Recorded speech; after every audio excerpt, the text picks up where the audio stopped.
Hi, everybody. I'm Joanna Intara Zim from YourSacredTransformation.com, and welcome to day 348 of the 366-day Fear into Love Adventure Odyssey. A definite transformational time in my life, and I know from what people have been sharing with me, the lives of them as well. And we are still in our group of fears that we have been addressing regarding sex, sexuality, desire, all the things that we all deal with. There is not one person I have ever met that doesn't have something to explore in sexuality, and most people pretend or don't really talk about it as much, um, especially in our larger culture. So today's topic addresses exactly that, which is when he or she won't talk about sex.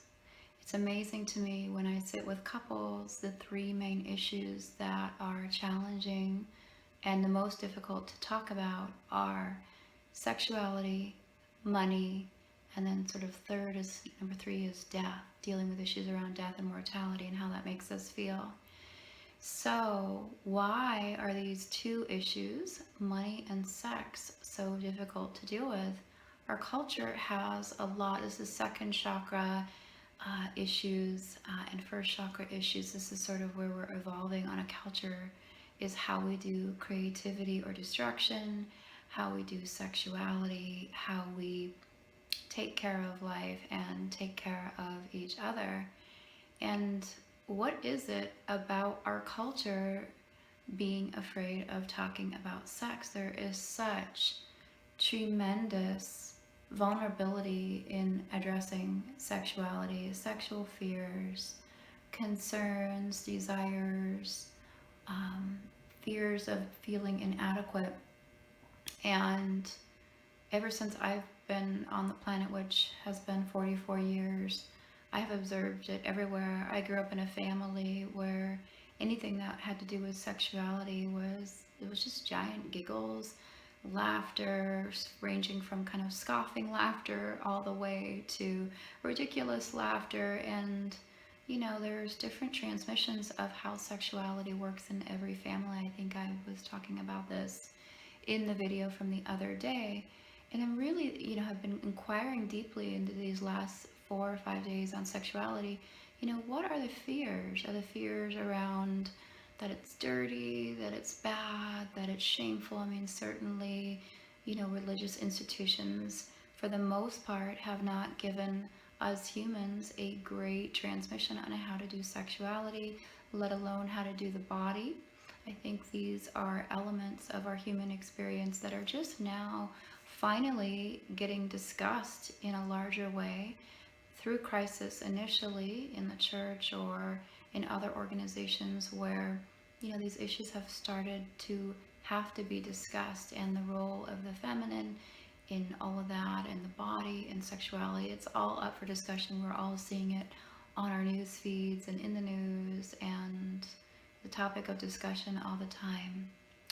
So, one question I have had is, what if it's also about the fear of transformation? What if our sexuality is so powerful and the opportunities for healing are so immense, and the anticipation of such great pleasure and excitement is so life changing that we also actually really fear that instead? These are some of the things that I'm thinking about in terms of what it is that actually gives people so much fear around really openly, undefendedly, vulnerably just talking about sex, sexuality, lovemaking, and the whole thing. So, one of the things that I am constantly in dialogue about with this question is, what does the fear want? And I really have been sitting with that, and these are some of the things that I keep seeing and keep hearing about what you might need, what I might need, what we all need. Those are safety, acceptance, curiosity, support, trust that you'll listen to them. And in the end, what I keep coming back to over and over again is this idea that somebody told me the other day is being talked about in the medical community, this idea of radical care. And this is such a deep issue to my heart, because ultimately I always think about, what do we need to help us as a humanity reach our potential, and not only just sort of survive and get through the next couple hundred years, which many people fear with all the things that are going on, but actually truly and totally thrive. And that is this notion of mental and emotional, physical, radical, exquisite care, interpersonal care, self-care, but mainly I'm talking about interpersonal care. And how can we really give that to each other in all the ways that we really all need it, in the places that we need it in. And this is definitely one place where, as supports, allies, friends, lovers, partners, parents, society, children, classrooms, um, there's such exquisite care that are needed. I watch my own children who are 8 and 10, and their various development of their body and awareness and sexuality. And I notice that they're really looking to us for how we do that. And so I'm constantly being reminded of the need to transmit in a really caring way, a really supportive way, a really open way. And that we're shaping that all the time. We're shaping it how we talk to ourselves. We must give ourselves this beautiful support.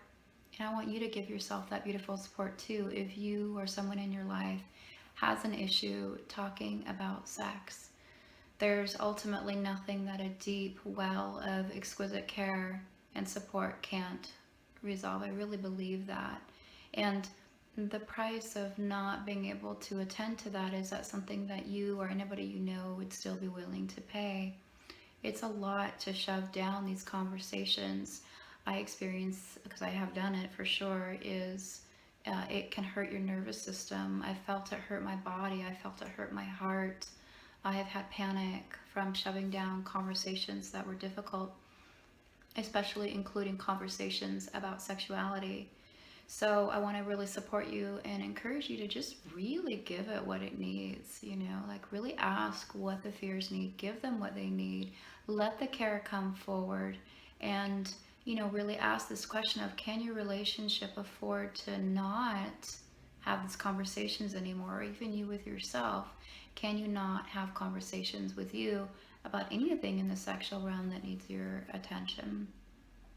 The things that we talk about the least have the most power to haunt us, grab us, come and find us, and get our attention in a very sort of like holy hell dramatic kind of way.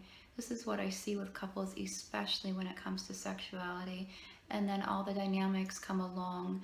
We call them dynamics. I think of them as like dynamite, right? The root word, and they're like little explosions designed to blow up the unconscious so that it can start to become available in little pieces so we can deal with it. So seriously, let's give up the fear. Let's let it go. Let's have the conversations that need to have. Let's find out what kind of exquisite care and support is needed in order to have that happen. And let that begin. We really need to do that as a culture, and I'm inviting me to be a part of it, and I'm inviting you to be a part of it. So thank you for your willingness and your participation, and I appreciate your support and watching here, and I hope you're having a beautiful day, and I'll see you tomorrow. Take care.